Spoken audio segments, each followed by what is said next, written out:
Mais uma vez, de volta com o Código Aberto, nós estamos conversando sobre as 7 trombetas, mas não apenas sobre isso, a gente vai agora fazer um trânsito, porque assim que acaba de ser revelada a 6ª trombeta, existe mais uma vez um parêntese, que é o que acontece no capítulo 10. Mas antes de a gente conversar sobre o capítulo 10 de Apocalipse, eu quero convidar você para assistir o vídeo do ponto de referência.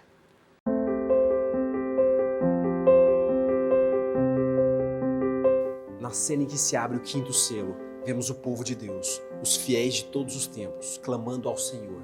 Até quando? Deus, como faz muitas vezes em resposta aos nossos clamores e orações, os exorta a aguardar, porque está próximo o dia do juízo, de vingar o sangue dos seus servos. Temos que permanecer firmes e ter a certeza que Deus sempre ouve e atende às orações no tempo certo. Ele nunca é indiferente ao nosso sofrimento. E a visão das 7 trombetas mostra isso. Os 7 anjos que tocavam as trombetas fazem alusão ao serviço do templo, em que 7 sacerdotes tocavam as trombetas marcando o fim do serviço naquele dia. O incenso representa as orações do povo de Deus subindo ao céu, e as trombetas representam o juízo de Deus sobre a humanidade em resposta ao clamor do seu povo oprimido. As trombetas estavam presentes em diversos aspectos do cotidiano de Israel, na adoração no templo, nas batalhas, nas colheitas e nas festas. Era um símbolo da oração e lembrava o povo de sua aliança com Deus. Enquanto os selos dizem respeito ao professo povo de Deus, as trombetas anunciam juízo contra a humanidade, advertências com o objetivo de levar ao arrependimento. As 7 trombetas se aplicavam ao mesmo período profético das 7 igrejas e 7 selos, trazendo juízo a Jerusalém e ao Império Romano, a igreja cristã no período medieval e da igreja pós-reforma. Finalmente, a 6ª trombeta nos remete ao tempo do fim. O poderoso anjo que instruiu João era Jesus, com cada um dos pés sobre o mar e a terra, mostrando domínio universal. Brada com rugido de leão e sua voz soou 7 trovões. Já não haverá demora, declara o anjo a João. E enquanto estudamos as profecias de Apocalipse, juntamente com Daniel, dos 1260 anos, das 2300 tardes e manhãs, entendemos que são as últimas profecias temporais bíblicas e que já estamos vivendo exatamente esse período. Então a João foi dada uma vara, ordenando que medisse o tempo, o altar e os adoradores. Vamos relembrar que estamos tratando de linguagens proféticas e medir se refere ao juízo. Essas referências apontam para o Yom Kippur, o dia da expiação, em que era levado juízo ao povo de Israel por seus pecados. Esse é o período profético que vivemos, onde o sumo sacerdote, Jesus, se encontra no santuário celestial, intercedendo e ao mesmo tempo julgando a humanidade. E como todo julgamento, as testemunhas são fundamentais. No sistema jurídico judaico era preciso ao menos 2 testemunhas para que algo fosse estabelecido como verdade. E por isso são apontados 2 para profetizar por 1260 anos. As testemunhas verdadeiras representam a Bíblia, Antigo e Novo Testamentos, a verdade eterna. E durante esse período obscuro para o cristianismo, testemunharam vestidos de panos de sacos, em luto. As testemunhas foram feridas de morte pela besta, mas pela graça de Deus elas ressurgiram, e no tempo do fim a humanidade testemunhará uma proclamação do evangelho final e global da palavra de Deus, e então virá o fim. Amém. Que a paz seja convosco. Estamos de volta e a nossa rotina é, depois do vídeo, antes da gente finalizar nossa discussão, ouvir música, e a música dessa semana, mais uma vez, está com o grupo vocal Converso. Qual que é a música para hoje, para 7 trombetas? Diante da iminência do juízo de Deus, o juízo definitivo, eu penso que todos nós temos 2 escolhas: ou nós nos escondemos na graça de Cristo, ou a gente enfrenta o juízo dele por nós mesmos.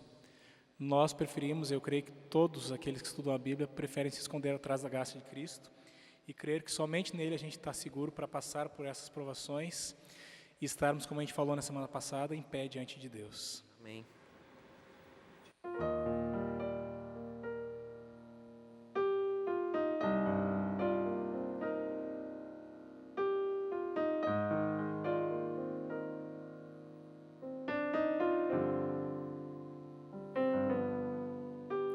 Sempre quando o sol parece que não quer mais brilhar e nuvens de portas se agigantam sobre mim.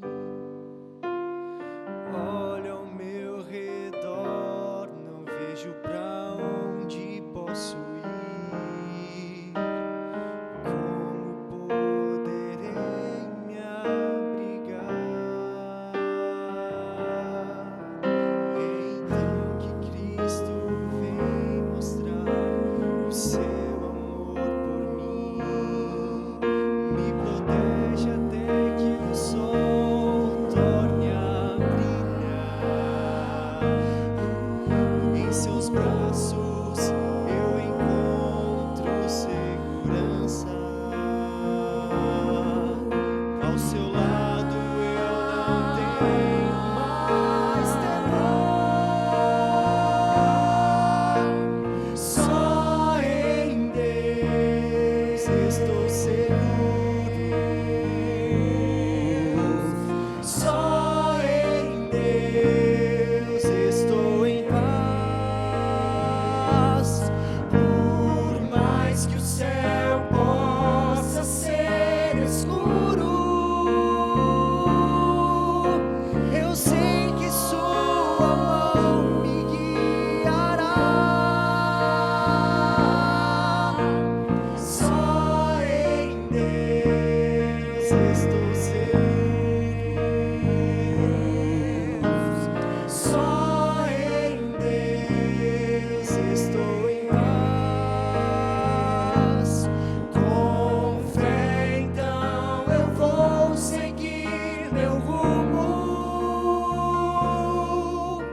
pois sei que nunca vai me abandonar.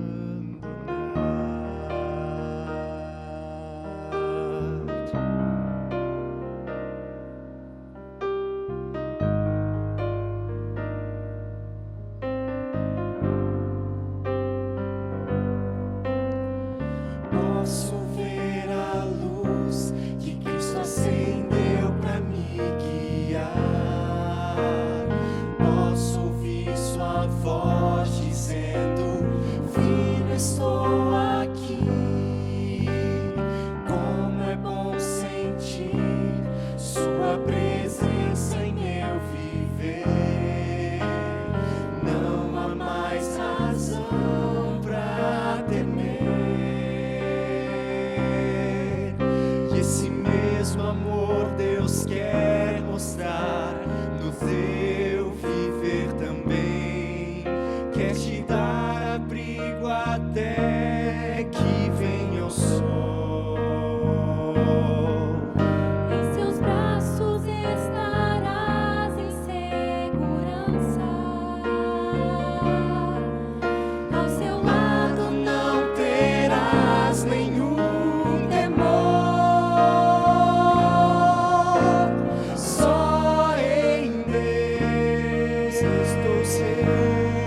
Amém. Deus seja louvado. Essa certeza desse Deus que não abandona é, de alguma maneira, a resposta de Deus para o clamor dos salvos, né? Dos santos. Clamando, Senhor, o caos sempre acontecendo, as perseguições, a opressão, o Senhor não se manifesta e Deus vai mostrar na história que Ele está presente. Capítulo 9 de Apocalipse, no versículo 1, começa com a quinta trombeta, e na quinta trombeta uma estrela cai do céu e é dada a ela a chave do poço do abismo. É interessante a repetição. No capítulo 10, verso 1, acontece algo semelhante, que de novo tem algo que desce do céu, mas agora é um anjo, e esse anjo agora ele não tem na mão a chave do inferno, não é do poço do abismo, não é um anjo de destruição. Esse anjo agora que aparece, ele tem um livro aberto. As coisas agora são diferentes, são de natureza diferente. O movimento que João vê é o mesmo. Ele acabou de ver algo descendo do céu, agora ele vê de novo alguém descendo do céu, só que esse que desce do céu tem um livrinho aberto. De alguma maneira, Deus mostrou para João a presença dele na história através das trombetas. Deus contendo os ímpetos humanos de destruir a igreja, não permitindo que a força humana de calar e de ofuscar a verdade conseguisse cumprir esse propósito. E agora Deus então mostra esse anjo também que desce do céu. E quem é esse anjo que desce do céu? Que livrinho é esse que tem aberto? E aqui fala que esse anjo ainda manda João comer o livro. Que conversa toda é essa de gente que come livro, de livro que vem do céu e tudo mais? O anjo ali, ele é descrito com que ele estava envolto numa nuvem, vinha um arco-íris em cima da sua cabeça, sua face era como o sol, e a gente já leu isso em algum verso nas semanas anteriores. Se a gente lembrar e puxar, ele ainda está com o livro, é o próprio Jesus que desce, e ainda fala, acho que no verso 2, que ele estava com um pé sobre o mar e outro pé sobre a terra. E isso demonstra que é um Jesus universal, que o que ele vem, ele desce, é o domínio dele, é o domínio total sobre os céus, sobre a terra, sobre o mar, sobre as águas. Ele é soberano em todas essas coisas. E sabe o que eu achei legal? Que agora ele dá o brado como leão. O leão que estavam esperando, né? O leão vai chegar, daí chega o cordeiro. Mas nesse momento aqui, ele dá um brado como leão. O leão da tribo de Judá aparece. E aí, João já pega, eu imagino, a caneta, o pincel para escrever tudo isso. E nesse momento, Jesus fala assim para ele, espera aí, não, agora não, você não vai escrever, porque existem coisas sobre o futuro que eu não posso revelar. Eu não vou revelar para vocês agora as coisas do futuro, vocês não podem saber. Então, espera um pouco mais, porque não é a hora de você escrever isso aí. Você vai pegar o livro e, como o pastor mencionou, ao invés de escrever, agora você pega esse livro e come. E come o livro, porque as coisas que eu estou dizendo que vão acontecer aqui para você são coisas que vão acontecer sem demora. E eu acho interessante essa expressão sem demora, porque ela é repetidas vezes usada no livro de Daniel e também no livro de Apocalipse. Eu fico imaginando que Daniel e João esperavam que isso fosse acontecer nos seus dias. Eles queriam que a volta de Jesus fosse para o seu tempo, mas ainda haveria um tempo de perseguição, né? O guia vem trazendo para nós aqui que seriam os 1.260 dias, que nós usamos o princípio de ano, seriam 1.260 anos, não sei se já podemos mencioná-los aqui. Sim. Podemos? Então, 1.260 anos, um período em que a igreja seria perseguida e que, já entrando no capítulo 11, nós vemos duas testemunhas, e essas duas testemunhas elas seriam deixadas de lado. Quem são essas duas testemunhas? Nós entendemos pelo estudo do Apocalipse que as duas testemunhas são o Antigo Testamento e o Novo Testamento, ou seja, a Bíblia por completo. O período dos 1.260 anos aqui, para todos nós entendermos, simboliza um período que a igreja ou que a palavra de Deus não seria o foco. E quando nós olhamos esse período, nós entendemos que ele começa no ano 538 a.C., que esse período é, na verdade, um período em que a Bíblia ela seria deixada de lado, ela seria esquecida e seria substituída por tradições. E se nós pegarmos um pouco da história, nós vamos entender que esse período teve o seu ápice na Revolução Francesa. O tema espiritual da Revolução Francesa é: não há Deus, ou seja, Deus não existe. Até então, Deus era o centro de tudo, o teocentrismo. Mas nesse período da história, Deus passou a ser um nada. Deus não existia, que Deus era, sabe, um zero à esquerda para esse pessoal. Então, esse foi um período de bastante dificuldade para aqueles que acreditavam na Bíblia, né? Para aqueles que se denominavam o povo de Deus. E diante disso, né, desse período de crise, apontado então aqui como sendo esse momento da morte das duas testemunhas, né, que é quando essa Bíblia é praticamente deixada de lado, mas tem esse trecho no capítulo 10, que é de João comendo o livro, né? Sim, sim. E o nosso guia traz pra gente que o comer é você aceitar, entender uma mensagem que precisa ser proclamada. E o engraçado é que ele fala que o livro vai ter um gosto docinho, né, como mel na boca, mas ele vai... qual a expressão que usa? Amargo. Amargo, né? Amargo no estômago. E é ruim, né? Qualquer coisa que bate errado no estômago. E eu fiquei pensando, por que isso? Porque quando a gente recebe a mensagem de Deus, ela é gostosa, ela é boa, porque é um Deus de amor, é um Deus misericordioso. Mas a gente não recebe a mensagem só para guardar para a gente tem que proclamar. E quando bate no estômago, é essa parte de proclamar a mensagem. E essa mensagem nem sempre é bem aceita. E isso que faz a gente ficar com esse desconforto estomacal, sabe? Ainda mais essa mensagem, né? Essa mensagem de fim, de tudo que havia para acontecer. E é bom ressaltar que Deus é um Deus misericordioso. E essas coisas que veio, toda reação de Deus é uma reação para salvar. Porque Ele ama o seu povo, Ele ama o ser que Ele criou, mas Ele não suporta o pecado. Então, Ele está tentando resgatar o povo dele. Então, vamos lá. Morrem as duas testemunhas, que, no caso, é o Antigo Testamento que está... Antigo e Novo Testamento que são deixados de lado, né? De repente, vem a mensagem, e essa analogia de comer o livrinho, também está no livro de Jeremias, está no livro de Ezequiel, certo? Então, na boca, ela é doce. Então, depois dessa fome, né, que eles têm, dessa ausência das duas testemunhas, de repente, nós temos ali o livrinho, uma mensagem, um povo que realmente quer interiorizar a vontade de Deus, e é um povo que está esperando Jesus voltar. De repente, esse povo se decepciona, certo? Com algo que não se cumpriu, como eles queriam, mas aí Deus os chama novamente para voltar a pregar. É necessário que ainda profetize. E é interessante que na experiência de João mesmo, né? João, ele recebe a profecia, é algo maravilhoso, mas à medida que ele vai descobrindo as coisas, isso vai trazendo algum desconforto. E a gente tem esse momento que o Max falou, a gente tem esse momento na história, né? O momento que as pessoas estão descobrindo a volta de Jesus maravilhosa e chegam a marcar a data para a volta de Jesus e aí, de repente, vem a decepção. Mas eu queria olhar e terminar já o nosso programa dessa semana pensando exatamente no contexto em que aparecem 7 trombetas daquilo que a gente falou.